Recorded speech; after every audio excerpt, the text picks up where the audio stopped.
Now, what may be the most remarkable coming out event we've ever seen.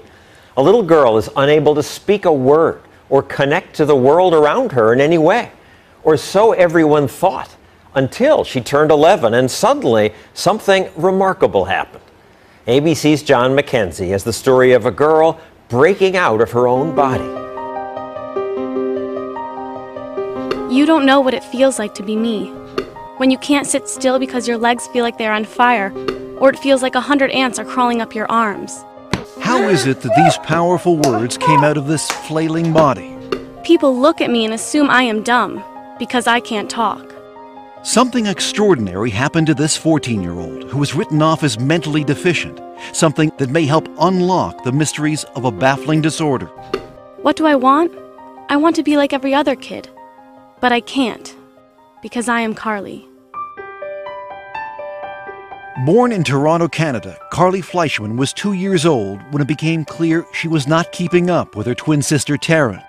When you're told your child is going to be developmentally delayed, that they might achieve the developmental level of a 6-year-old, it's like being kicked in the gut. When Arthur Fleischman and his wife Tammy learned the diagnosis was autism, they expected the worst, that the twins were headed in different directions.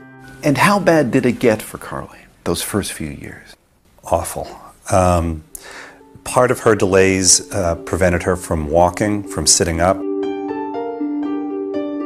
It was clear that Carly, like most autistic children, was lost in her own world, perpetually swimming underwater. And all the doctors would say, you're the parent. You should do as much as you feel you need to do for this kid. Carly, stand up. The Fleischmans were on their own.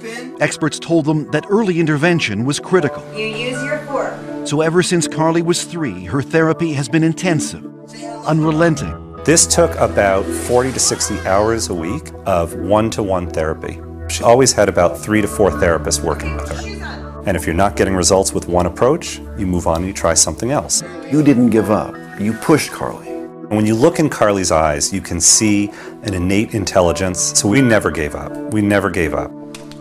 But if there was intelligence, Carly's ceaseless rocking, flailing arms, and tantrums hid any trace of it. Worse, she couldn't speak. Not a word. I did not have any expectation that she would have a fluent form of communication. Dr. Nicole Walton-Allen is a clinical psychologist who led Carly's therapy program. Her profile was that of a child who was severely autistic and more than likely moderately mentally retarded. And did you ever think about institutionalizing her? We had friends saying, you know, you've been plugging away, spending